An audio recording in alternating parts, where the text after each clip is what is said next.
How could you be a consistently prepared leader? Easier said than done, but I'm going to share with you 6 best practices that we as leaders can be practicing again and again to be better prepared. Hey guys, Peter Burchfield here. You're watching Prepare to Go There.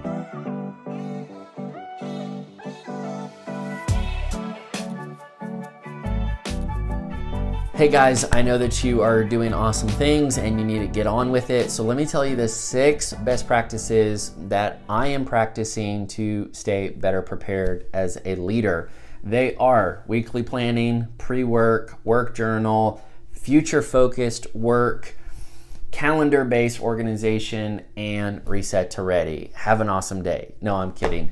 We're going to be talking about each of these strategies that you can use to be a better prepared leader one by one. So feel free to skip ahead or to go on the journey. My name is Peter Burchfield. I'm a leadership preparedness coach, and that just means I help leaders and their teams do the future work now so they're better prepared and they're more fully present to actually pioneer the future of what they do. And that's what we need. Our organizations need fresh ideas and courageous leaders that are going to lead us into a future that's braver and brighter than the one we're in right now. I just want to fire you up with some strategies that you can use immediately on the self-leadership level or the team leadership level. I try to kind of distill what are some of the things that I have done and will do, on a rolling basis to stay prepared. These are the things that energize me. These are the things that stabilize me.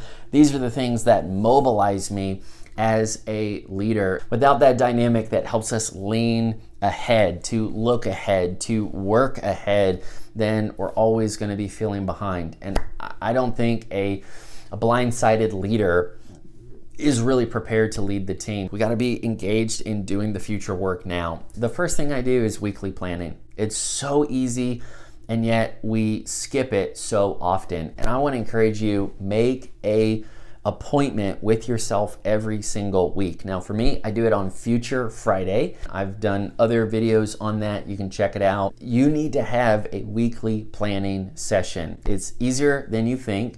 All you need is a template that you can go back to again and again. And then it really is kind of like a plug and play. You just copy paste, you update it, and then you move on.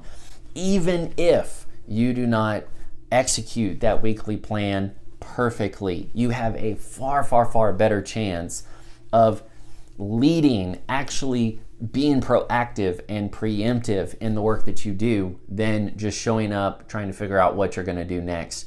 Do not wait for the day of to make the plan. You just have like a better view when you see things from a distance. And so try to create some distance and then map out a thoughtful plan so that way when you show up ready. Second best practice is doing a pre-work session. I'm actually going to give you a little bit of the Pioneer of the Year course. I created a course on life planning and leadership to help you turn the repeat years into new frontiers.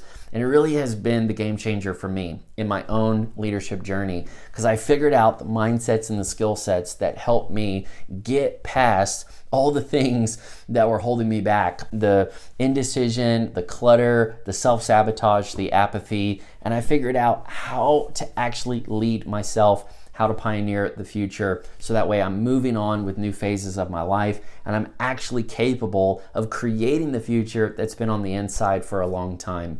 And so if that's interesting to you, I want you to check out the whole course, but I'm going to give you a little piece of the course coming from, I think, module 3.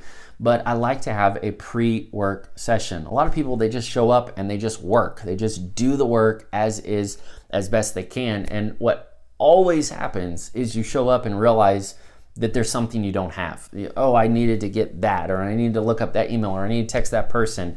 And you're wasting valuable, focused work time trying to get all this stuff together. Whether that's a job site, whether that's a team meeting, whether that's a creative project, you want to have everything you need to just be in that flow, right? To just be in that work session. Say, well, isn't it just like a work session, part 1, part 2?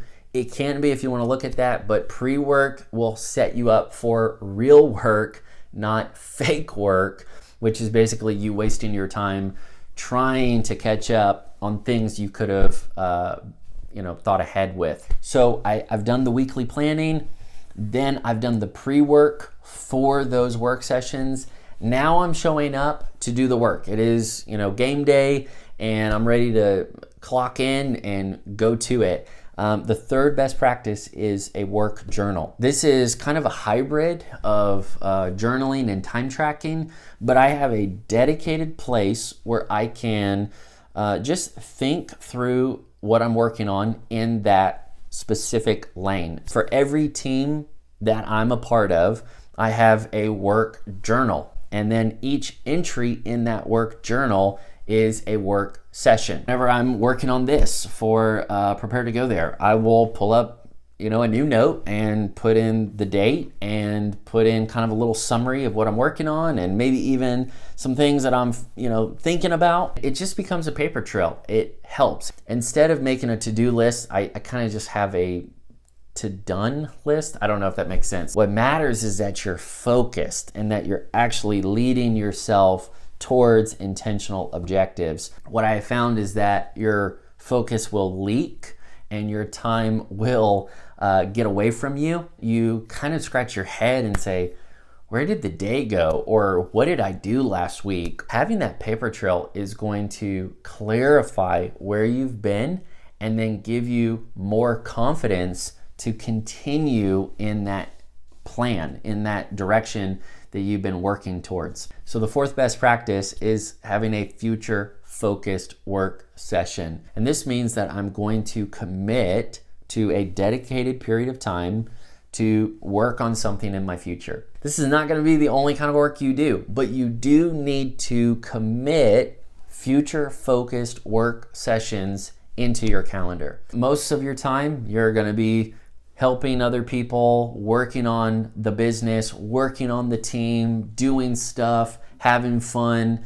But if you do not intentionally, preemptively commit to work on projects that are valuable in your future, then you'll lose that time and you never get it back. There are plenty of tactics. I've made a video about how to have a future focused work session, how to get focused, how to stay focused, and check out that video and enjoy it. But this is a commitment that you're gonna have. You're gonna say, I am going to put dedicated real estate of my calendar towards these future tense projects.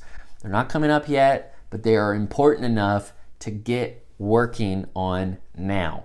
Strategy number 5, I'm going to use a calendar-based organization system. I know that's a mouthful, but basically the question is, how are you going to organize all the stuff you're working on? So you're having this work session and you're like, where does this stuff end up? It ends up in your downloads folder. It ends up on your desktop. It's in the cloud. It's how are you going to keep track of all this stuff you're working on? And that is a unintended consequence of our own productivity, that in the name of creating, we're actually creating clutter and we're actually creating obstacles to figure out and sort. Maybe it's not really future proof, right? It feels irrelevant or outdated, or it needs to be updated or changed somehow later on. So you're gonna have to create an organization system, specifically a digital organization system that is future-proof.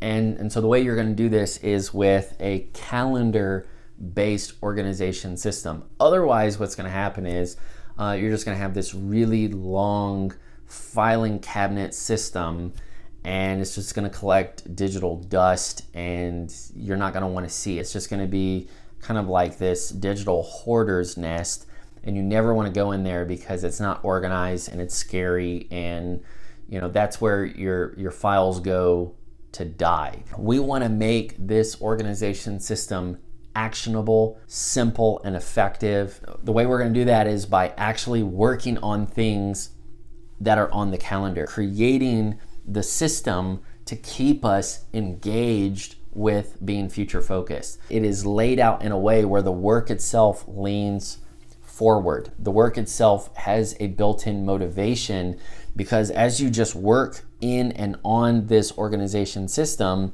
it's always introducing you to the next thing on the calendar, the next thing in the future. And so you're working on this organization system in a way that's building the future out, and then you're stepping into those spaces, those workspaces, with prepared content. If you want to learn more about this leadership hack for yourself and your team, check out this video. But for now, what you're going to commit to is you're going to organize things with the calendar in mind. You're going to put future dates, future projects in the organization system, and then you're going to commit to show up in those initially empty folders, those initially empty workspaces, and you're going to fill them. So here's the beauty of that. When you're doing the future work session, you have somewhere to work. You actually have a space to step into and to create and fill. So you want to actually organize all this work you're doing in a way that's going to help you be future proof.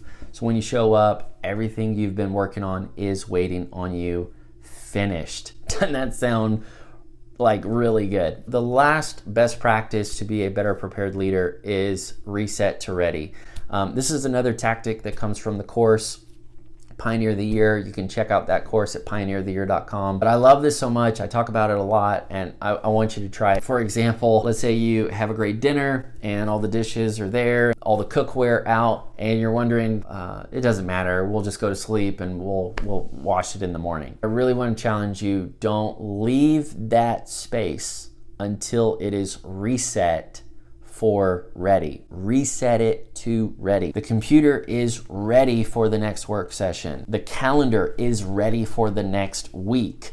Your workspace is organized to step in. If we do not reset to ready, we're walking into all the work we did a week ago or a month ago. It's kind of like time debt. I don't know. Instead, when you reset to ready and you organize things back to a working form, you just show up and you go. And that's what you want when you have an effective morning routine, when you know the plan, when you've done the planning session, you've done the pre-work, you have systems that actually just give you a clear on-ramp into great work. You know what you're working on, you know how to be productive and creative in that space for as long as possible. You know where to work and how to keep your work future proof. You know how to reset to ready. Doesn't that sound like a prepared leader? Well, it is possible, and it takes practice. That's why I call these best practices. The few focused strategies that I'm going to keep working on to be a better prepared leader, and I hope that you try them out with me. If you enjoyed this content, please like, share, and subscribe. Let other people know that this is a coaching community for leaders who want to prepare to go there. All right, with that, I am out, and I will see you again in another video. Remember, you're going places, so prepare to go there.